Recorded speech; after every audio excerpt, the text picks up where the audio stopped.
Full moon in Aries is 12 hours from now by the time that I'm recording this. And I have to say, after the solar eclipse that just happened, there's been a lot of soul searching, digging, revelations, understandings, and situations that I, in my personal world, have been seeing, living, and experiencing.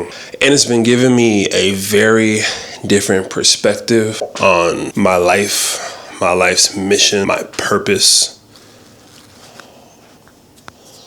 and most importantly, how I interact with not just the world around me, but how I interact with all of you as well. For those who don't know, I'm an Aries rising. And to be transparent, that was always the most difficult part for me to accept when it came to astrology in general. And not in a way of embarrassment as much as it was so hard for me to relate to Aries energy. But that's because I was always in it. The main thing I have to say about the fire of Aries is that it is presence. It's simply being in that exact moment, standing as you are, and then experiencing the world from that perspective. Aries are a bit more tapped into their instincts than some of the other signs. As a matter of fact, Aries is the principle of I am. And if you didn't know, the term I am is one of the most powerful statements that you can possibly make. Have you ever seen a list of affirmations? There's a reason why there is such a I am claiming this energy as my present moment. But for Aries energy people, that's hard to explain. They're so in the mix. They are so in the mix of the now that the past and the future seems very unclear. There's even a French philosopher named René Descartes. I believe that's how you pronounce it. However, he coined the term I think, therefore I am, and it has been the cornerstone of most Western philosophies ever since. The idea was if you were able to doubt yourself or something. On the other side of this full moon, we are in, and despite Libra being the beautiful people they are, with the demeanors that they have, Libra represents something much deeper when it comes to the energetic itself. It's in the air sign of the other. Libra typically is looking to other people in terms of partnership. How do they interact with their close friends? How do they interact with an Uber driver? How do they interact when someone has a crush on them, or if they have a liking to somebody else? When it comes to Libra, there's an importance to know the societal conditioning, how people are going about their day-to-day world, what's trending, what's moving, what is the beauty standard of the time. Whereas for Aries is so caught up that raw pulse of self that they don't necessarily have to bounce off of other ideas before they start to move things forward. With that being said, the dichotomy with the axis of Libra and Aries, especially on this time frame, we have to look at the communities, the places, and the situations that we've been in where we simply do not belong. And why don't we belong in those places? Or why do you not fit into this one thing where other people do? Well, my question to you is, are you actually leaning into your individuality of self? Or are you playing nice just in order to fit in and kind of make the best impression, even when it's not fueling your soul? And here's the thing about this full moon in Aries. Whatever isn't real falls apart. In those spaces where you just try to get along and you have no self-expression, that's going to implode on itself. In those relationships that you feel one-sided, it's time for you to walk out. And if by any means you have been limiting your dreams because of the thoughts, the presence, and the feelings of other people that you don't even respect, why are you still wired and geared to pushing their power forward and not your own? This last solar eclipse in Virgo was honestly really hard for me. Nothing particularly happened that was new. I was simply taking a break, sitting down, watching a show. I never really watched TV. And I was like, wow, I'm actually just chilling for once. I'm not working at something. I'm not trying to do anything extra. This is cool. And all of a sudden, I get hit with a mind-blowing revelation of my own life, which led me down a rabbit hole of why is it that I do the work that I do? Why is self-expression and creativity so important to who I am?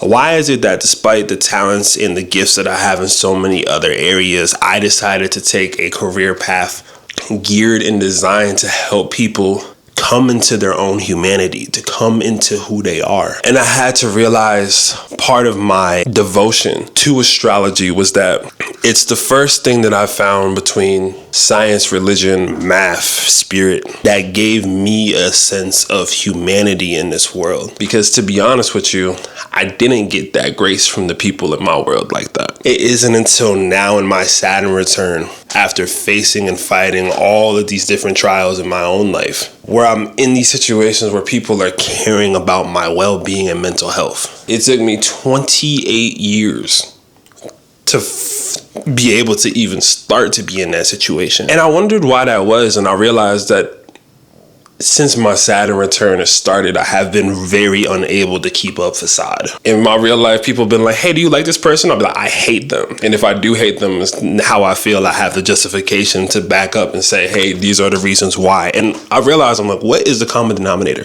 What's the common denominator between the people who I love and want to pull up and champion and the people that I see who may have potential but are using it for the wrongdoing or using it to push their own agendas forward? And I realized that it all had to do with intention. Be yourself all you want, but the minute that it interrupts the feng shui of how things move and operate, that's when my Aries energy starts to have a problem. On the other side of that, being your favorite underdog and the bully of the bullies, for those who can't speak up but have a great heart and great soul, I'm always the first person to step up to whoever about it, because their core is true and real. But I did have a really painful realization. It was taught to me that every single person's pain was more important than my own. And whether that be through direct communication or just through direct experience, that's how my life very much operated on until I found astrology, until I started pulling cards for my own, until I started grabbing those crystals and feeling into those energies. And don't get me wrong, I'm not the only black sheep of the family that exists in the world. I'm not the only person that I know who fought against the grain of what they were shown. As a matter of fact, most of the people that I love most are true survivors of having to deal with the evils of humanity and still have a smile on their face. What I realized as I'm getting older is that there are people who have dealt with these things who refuse to change, and as a matter of fact, want to repeat the cycle, throw in their own wrench and make it even worse. And that to me is unacceptable, because I wanted people to know from the star's perspective, from the perspective that's different than any of us can fathom on a day-to-day, that they were still important, that their North Star was their own individual North Star, and to not have to look into things that would be towards their detriment as the only option to push through. And as I've distinguished myself more in my career, through my 10 years of working this, through my other years of working in creative fields and trying my best to put it together for you all, I have met so many fake spiritualists, people who straight up just don't have hearts, and people who will do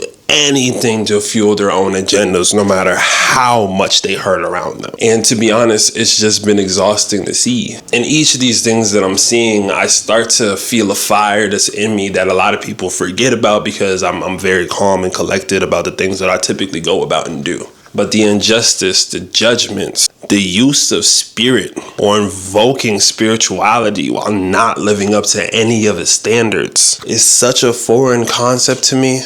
It's been hard for me to even make content about things. I had a reading from a trusted, renowned astrologer who looked me dead in my face and told me nothing in my life mattered before I turned 30 years old. And I heard what they were saying, and I'm looking at them like, you're telling me this, and I know what you're attempting to refer to, but imagine the bullshit that you're telling other people who are trying to find their way through this medium, through this understanding. I work a day job, and every once in a while we get some super dope, spiritual, real, just resonant person that comes through, and it's like, oh, what's up, yo? Like they have the sauce, they have the vibe. You can tell that they've done the work required in order to be yourself in this world, whether they knew astrology or not. And then there's those people who, I read the books, I do the thing, I make the meditation, I pull the cards, and they don't know what they're doing. But the aesthetic is cute, but the vibes are cute. I'm now holier than thou. Wait, matter of fact, I want to see something real quick, which I would like to talk about, but I don't know if my NDA is up. So one sec. Hey, my NDA ended 4 days ago. We out here. Let's talk about a little bit more of the journey to get here. But first, how much longer do you think you can keep up a mask of something that doesn't resonate true to you?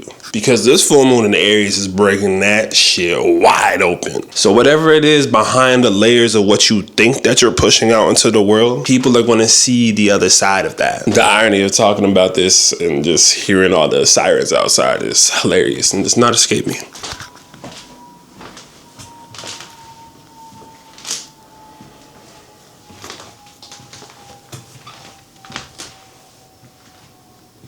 There is a reason why this full moon is bringing up this sense of intensity though. And as much as I'm relating to the things in your life, I know that you know somebody in your world right now saying something stupid politically. I know for a fact you've heard something a little bit off base, which is definitely racist or just not correct. As a matter of fact, now I think about it, the other day I heard someone say, hey, I just went on a spiritual retreat and it was so good and so relaxing and so resting and restful. But now that I'm back, I have to decompress after that retreat and then my vacation in Greece, and I need like a week or two to decompress after so much relaxation. I forgot that happened. This is the stuff that I deal with. I think I'm just maybe fed up with people mistaking their privilege for magic, but that's besides the point. Let's continue. This full moon is going to be passing over Chiron in Aries, which has been the reason why we've been dealing with so many identity wounds as a collective for so long. There's a reason why everyone's so combative. There's a reason why there's such a tension. There's a reason why we get shown wars and arguments and constant competition on a day-to-day basis. I accidentally clicked a sponsored ad on Instagram, went to go scroll past it, and I just kept getting shown more sponsored ads. It was a sponsored ad reel. I was so mad, bro. But even they're fighting for your relevance. They're fighting to take your individuality for something that you may not even need to begin with. And this Chiron and Aries feeling with this full moon is trying to remedy your feeling for the things that you don't need, but think you do, because that's what the algorithm said. When did we as a collective let the algorithms become our gods? Put your phone down, go outside. That's what I did for the last 6 months. And I've been appreciating that. Oh, how you been? Where you been? Oh, we love you. We need you. Where are you at? In a full moon of Aries fashion, I'm going to admit it to y'all. I needed me, bro. My intuition needed me. My day-to-day needed me. And when some of the people who I thought understood ended up just dipping off into the distance, as sometimes things do, at the center of it all again was me. But anyway, y'all don't want to hear me. Y'all just want to dance. I totally get that. Nah, but for real, all jokes aside, I know there's a lot of heat and intensity and fire in the first parts of this video, but I want you to find that part of yourself. What part of you is fed up? What part of you needs to make a change? Literally right after I recorded that video, I ended up making a transition in my upcoming content for people. Instead of kind of gallivanting and being like, people don't understand the spiritual stuff for real, I'm actually going to be making content in this upcoming future about these more open spiritual topics to kind of create more conversation for people and to get people into a better mindset about the things that I was just kind of talking about a second ago. So ironically, within the time frame of me first recording that and even to now, there's already been a change. And I think the reason why that change happened was because I allowed myself to like fully express what was going on the first time. And then the world started to change around that. And that's what I really just try to teach you all for real when it comes to this energy work, when it comes to this beautiful life that we live in, is that we can't really create these things, but we have to express what's really going on in our soul first. We have to express what's really going on through our own feelings and devices, right? At first, I came out this way to do a tarot pull for y'all, but ironically, left my tarot deck. But, you know, instead of stressing about that part, let me just talk to y'all for a second, right? regardless of the point, I'm actually opening up my new readings that I'm doing, which is going to be essentially a 10-minute voice note from me explaining your chart at the purest intuitive pace that I can. And then it's also going to be attached with an ebook from those notes and from my own personal notes over the last 5 years of life that I've created directly from me being a professional astrologer. And I'll be getting those to you all within a week's time of your first order. I'm going to be having a promo. See that hummingbird right now? Look at the change go. Anyway, but I'm going to be doing a promo for this at first. The first 5 people to get it, it's going to be $100. So if you want to get a full personalized breakdown of your chart directly to you, make sure that you end up doing that. I'm going to also be putting down my consultation price for a bit to $150, just because of the way that the world has been moving and stuff like that. I want to make sure that it is still an accessible thing for people. I know I do work with a lot of people that have a huge clientele and they have money, but I also know that there's other people who just want to like really get their first shot at this like I first did. So I'm going to be having that available as well. I'm also bringing back my astrology coaching. I've had 5 successful students thus far, and I want to turn around and get their testimonies again, just to kind of spruce that up. But I think I'm open to the astrology coaching. I think what I love most about my practice in consultation is seeing people more than once and watching them like learn astrology. So I've taught a few people astrology from the ground up. I've helped and tutored somebody into becoming an astrologer all on her own. I'm helping people multiple times to get the promotion that they wanted at their job. And most importantly, just building a real lifelong strong connection with people who are really trying to dig into being who they are, right? So yeah, I think the bell just let me know it's time for me to shut up. But aside from that, happy full moon in Aries. I hope that you all release whatever is on your heart. And even if it sounds a little oomph at first, or it makes you feel uncomfortable for that quick second, you never know how and who it might impact. Much love as always, y'all.